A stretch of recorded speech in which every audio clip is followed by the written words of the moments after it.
ఇదే రోజు 47 సంవత్సరాల కంటే ముందు నేను మొట్టమొదటిసారిగా అసెంబ్లీకి అడుగుపెట్టాను. ఇప్పుడు 41 సంవత్సరాలుగా అసెంబ్లీలో ఉన్నాను. ఈ రాష్ట్రంలో ఎవరికీ దక్కని గౌరవం దక్కింది. ఒక మాటలో చెప్పాలంటే ఇది అసాధారణమైనటువంటి గౌరవం. ఇన్నిసార్లు గెలవడం, సమైక్య ఆంధ్రప్రదేశ్లో ఎవ్వరూ చేయని విధంగా 9 సంవత్సరాల ముఖ్యమంత్రిగా మన నాయకుడు ఎన్టీ రామారావు గారంటే ఒక చరిత్ర సృష్టించిన యుగ పురుషుడు. అలాంటి యుగ పురుషుడి దగ్గర నేర్చుకున్న తర్వాత 9 సంవత్సరాలు అందరికంటే ఎక్కువ సమయం ముఖ్యమంత్రిగా ఉండే అవకాశం మీరు నాకు ఇచ్చారంటే అదే నేను చూపించిన చొరవ, పట్టుదల. 10 ఏళ్ళు అపోజిషన్ లీడర్గా పనిచేశాను. ఇప్పుడు మళ్ళా రెండోసారి ముఖ్యమంత్రి. 5 ఏళ్ళు ప్రతిపక్షంలో కూడా పనిచేశాను. నా రాజకీయం అంతా అరువు పెరగనిటువంటి రాజకీయ జీవితం నాది. నా ఆలోచన అంతా ఒకటే, నా చివరి రక్తపు బొట్టున్నంత వరకు ఈ పేదవాళ్లకు, రాష్ట్రానికి, తెలుగు జాతికి న్యాయం చేయాలని ఏకైక సంకల్పం. ఈరోజు ఏ ముఖ్యమంత్రి రాడు. మీ ఊర్లో చెత్త ఉంటే నాకేం పని అనుకుంటారు. ఆ చెత్త వల్ల మీ ఆరోగ్యం ఇబ్బంది అవుతుందనే ఉద్దేశంతోనే మళ్ళీ స్వర్ణాంధ్ర, స్వచ్ఛాంధ్ర దిశగా అడుగులేస్తూ మీలో చైతన్యం తేవడానికి ఇక్కడికి వచ్చాను. అది తమ్ముడు నువ్వు చెప్పింది కరెక్ట్. నా ఒకటే చూస్తారు మీరు, ఇంతవరకు ఎంత పనులు చేశానో రాబోయే 5-10 సంవత్సరాల్లో దానికంటే ధీటుగా పనిచేసి ఈ రాష్ట్రంలో ఉండే ప్రతి ఒక్కరి భవిష్యత్తు బంగారు భవిష్యత్తు చేసే విధంగా అడుగులేస్తా. నేను చేయడానికి సిద్ధంగా ఉన్నాను, కానీ నన్ను ఉపయోగించుకోవడానికి మీరు కూడా సిద్ధంగా ఉండాలి. 2 విధాల వస్తేనే సాధ్యం. అట్లా కాకుండా మీరు చేయండి, మేము చూస్తూ ఉంటామంటే మొయిరాని భారం నా మీద ఉంది. నన్ను ఒక్కడే వదిలిపెడితే ప్రాబ్లం వస్తుంది. మీరు చేయూత ఇవ్వండి, అడుగు అడుగు కలిసి పయనిద్దాం.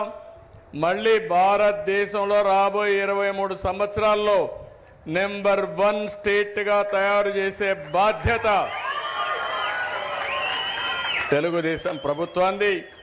దానికి ఏ విధంగా ఫౌండేషన్ వేయాలని వేస్తాం. చాలా పగడ్బందీగా కార్యక్రమాలు చేపడతాను. Thank you.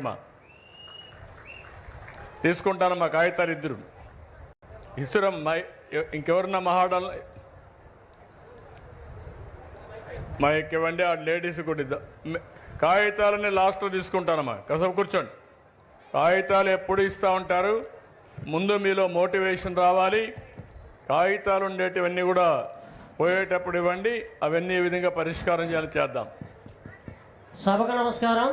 స్వర్ణాంధ్ర స్వచ్ఛాంధ్ర కార్యక్రమానికి మన తణుకుపట్టణానికి ఇచ్చేసినటువంటి మన ప్రీతమ ముఖ్యమంత్రి గారు నారా చంద్రబాబు నాయుడు గారికి స్వాగతం, సుస్వాగతం. సార్, మీరు ఎప్పుడు ముఖ్యమంత్రిగా ఉన్నా రాష్ట్ర అభివృద్ధి కోసం నిరంతరము కృషి చేస్తారు. 24 గంటలు కూడా కష్టపడతారు. మీ తర్వాత వచ్చిన వాళ్ళు రాష్ట్రాన్ని సర్వనాశనం చేస్తున్నారు. అలా లేకుండా మీకు ఇప్పటి నుంచి గత 20 సంవత్సరాల దాకా పరిపాలన మీ చేతిలో ఉంటే రాష్ట్రం స్వర్ణాంధ్ర అవుద్దని మా నమ్మకం. అలాగే స్వర్ణాంధ్ర అంటే ప్లాస్టిక్ మీద నిషేధం గురించి చెప్తున్నారు సార్. సింగిల్ కవర్లు అయ్యి ఎక్కడ పడితే పంట బోధుల్లో, కాలువల్లో, చెరువుల్లో ఎక్కడ చూసినా వేసేస్తున్నారు. దాన్ని నిషేధించాలంటే ముందు ఆ పరిశ్రమలన్నింటిని మీరు గుర్తించి నిషేధించినట్లయితే ప్లాస్టిక్ రహిత సమాజం అవుద్ది.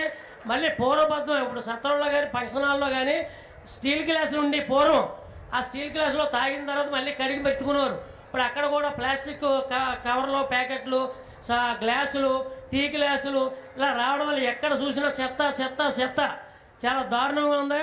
మీరు నిర్ణయం తీసుకోండి. మీ అంటే మేము అందరం ఉంటాం. జై స్వర్ణాంధ్ర, జై స్వచ్ఛాంధ్ర. మరి స్వర్ణయుగంలాగా ఆంధ్రప్రదేశ్ ఉండాలంటే మీరే ఉండాలని ఈ సభాముఖంగా తెలియజేసుకున్నాం. నేను గతంలో సర్పంచ్ చేశాను, ఏకాగ్రంగా సర్పంచ్ ఇచ్చారు. 5 సంవత్సరాలు కూడా మరి మీరు కానీ మోడీ గారు ఇచ్చిన పిలుపు మేరకు మరి మా గ్రామం అంతా తిరిగి మరి బాత్రూమ్లు కట్టించడం జరిగింది. బహిర్భూమికి అసలు వెళ్లకుండా చేయడం జరిగింది మా పరిపాలనలో 5 సంవత్సరాల్లో.